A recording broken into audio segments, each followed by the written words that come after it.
Hello everybody, welcome to my channel. Please like and subscribe so I can provide you with better content. Okay, The Breaker is probably one of my most favorite stories in the last few years.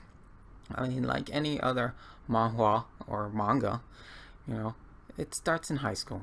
And the reason why writers do this a lot is just because it's an easy, familiar setting to most of the audience. Whether you're 30, 40, 60, it doesn't matter. You've probably gone to high school. I mean, you could also be 12, 14, 17 and still be reading it. You all can relate to that setting and pull back on memories from that time. Now, our main protagonist here is being bullied. He's being beaten and he's getting blackmailed. Chang Ho, the leader of that small gang, is basically blackmailing him for 60,000 won, which is equivalent to $60. Now, is that a lot of money? It really depends on the individual. But if you're not working, then yeah, it probably is. Because if you're not working, your only source of income is through your parents.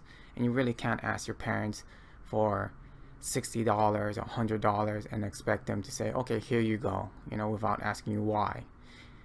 And the thing is, bullying is an interesting topic. I think a lot of bullying in high school is due to in-group, out-group bias. There's also things like hormones and just growing and being awkward during that time. I mean, a lot of things are happening during that time.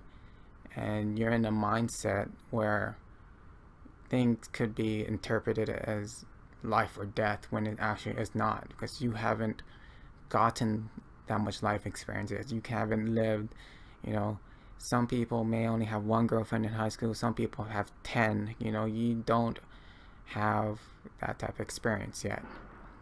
But our first interaction between Shin-Woo and Han Chun-Woo is basically Han Chun-Woo jumping off. He just jumps off the wall and lands right next to Shin-Woo. Now, to put it in perspective, that wall must be really high. I mean, to the point where Shin-Woo is barely at the base of it as in total height, and I doubt he's under 5'5" or 5'7". So that wall will probably be at least 10 foot tall, minimum. And again, Han Chun-Woo just basically jumps off of it and just lands easily. Now, I think this is also important here. Han Chun-Woo calls Shin-Woo a coward. Calls him a coward because he didn't fight back, basically. He didn't at least try. He just stood there and got beaten. Now, people might think of that, oh, well, violence is, you should never use violence against violence or anything like that, which I personally don't agree with that. I don't agree with that at all. And also I think it's somewhat dangerous to teach your children. It's like, don't ever hit back, never use violence, don't ever get into fights. Saying things like that can be horribly damaging for them. And the reason why is, if you look at it from a self-defense aspect, if you tell your children never defend themselves, and when they actually have to defend themselves, like there's an actual immediate threat, will they be able to? Will they be able to defend themselves from, let's say, an attacker? Whether your son or daughter is being attacked by somebody older than them, stronger than them, could be even younger than them, it doesn't matter. Would they be able to defend themselves accurately and defend themselves proficiently? And my answer to that would be probably not. And the reason why I say that is because people freeze. Like, if you ever seen amateurs fighting, like with no experience at all, if you took like a no experienced person just off the street, some random guy or lady, and put them into a ring and say, let's fight, and you put them against somebody with even basic knowledge, normally what happens is they get lit up. They just get completely boxed out or, get head kicked. Just something happens. It's just ridiculous. Same thing in jiu-jitsu. If you're just a guy off the street, you go into a jiu-jitsu class, what do you think is going to happen? The white belt 2 weeks of training, or the blue belt of like a couple months of training, will completely, utterly dominate you on the ground. There is nothing you can do. You're just stuck there, going to get submitted.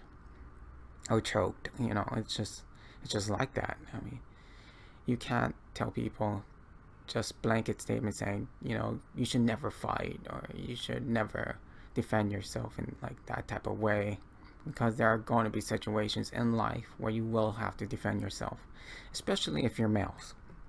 If you're males, your chances of getting into altercations are extremely high, with one another. Again, females also have to worry about sexual assault at a higher degree than males, but this type of defense, or learning about defense and defending yourself, is extremely important, and I stress that to everybody. Instead of just saying you should never fight yourself like that, it's like you should fight when you know you have to, and you must be prepared and ready for it. Okay, back to the story.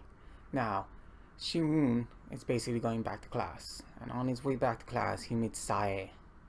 Now, Sae is basically the girl he likes. It's the one he has his crush on. They've been friends for forever, and she basically sees him like beating the crap out of, as he's walking back to class in the hallway. And she immediately assumes like he's been fighting, right? And instead of just being picked on and bullied by a bunch of guys and being, getting jacked, she thought he was fighting. I mean, that can be a reasonable thing, but you can pretty much tell about certain things like that by the person's personality. And the thing is also, it's like, Shi-woon does not want her to see him that way. He does not want her to see him beaten up or weak, or just that type of shame that comes with being bullied, right? Nobody ever wants other people to see them being bullied or being weak in that way, or things like that. It's just one of the things, like us as males in society, we don't accept really. And basically, that's the same thing about all over the world, right? Even when women or young girls are bullied and stuff like that, it's really interesting, because what happens is, it's normally people view, children, at least children and young adults view the bullies as the popular child for some odd reason. Because they just seem to submit their dominance over everybody, which is really interesting. But again, you can look at multiple surveys, and studies have been done on that, and it's interesting to see that. But nobody wants to be like seen right after they got their ass kicked. Like, nobody, even professional MMA fighters, do not want to be seen with their, with black and blue eyes, totally swollen. But they have to go in front of the camera. They have to talk.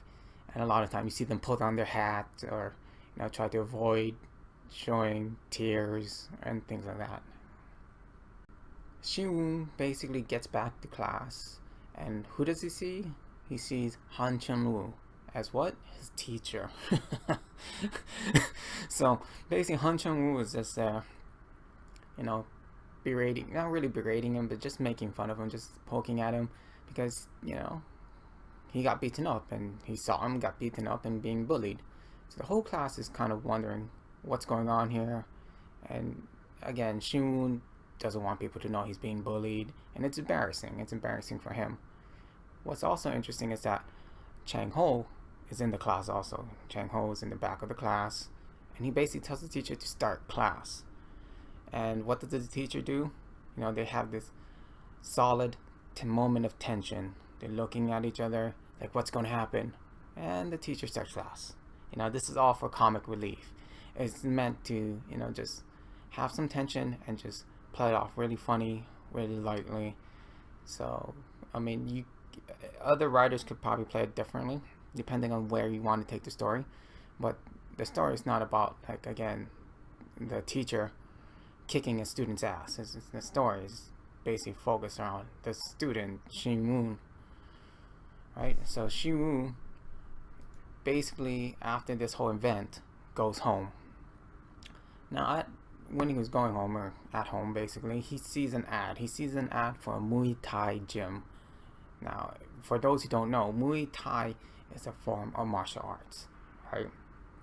It's primarily practiced. Well, it's practiced all over the world right now, but it originated in Thailand. Now, again, it's the art of 8 limbs. Punches, kicks, elbows, knees, stuff like that. It's all included in the martial arts, clinching, things like that. So he looks at that and he decides to himself, I want to change basically.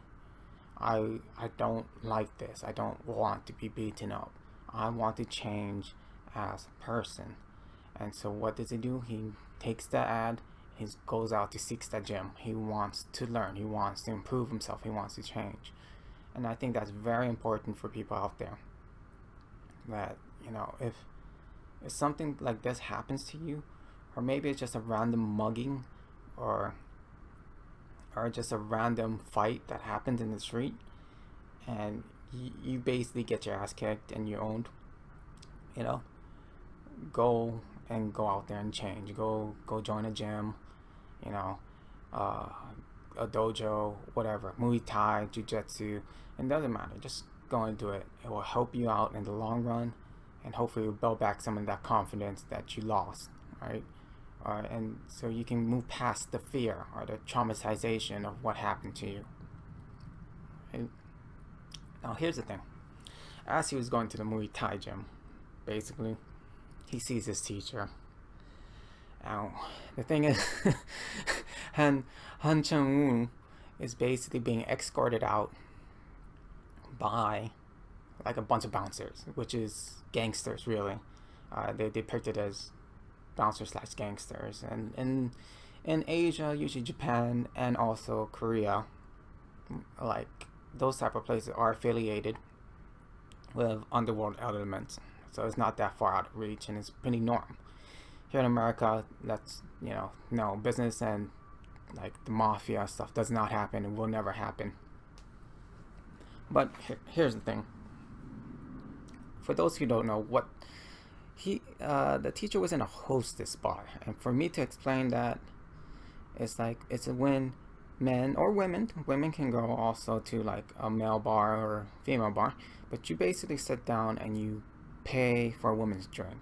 She'll keep you company. She'll like you and talk to you, and you buy her drinks. Now they work off a commission, so when you buy her a drink, instead of like a shot being or whatever drink being $5, it's now $20, and she keeps the rest. Right? That's how it works. Right? That's how they make their money. But in this case, Han Chang-woo basically went in there. He didn't know it's a hostess bar, and he basically flirted with all the ladies, and basically started picking up on everybody, which caused the problem. That's why they took him outside, right? And here's the thing. They're like, you either pay or we're going to beat you up, right? And what do you think happens, right? What do you think is going to happen? You have the big bouncer slash gangster guy, throws a punch, hits the teacher. Teacher's like, oh, just got punched. And you see Shimun there freaking out because this could go bad, right? This normally, any normal person, it's 3 really big guys against 1 guy. They're about to beat the hell out of him. So Shimun was, of course, worried and about to call the police and whatnot.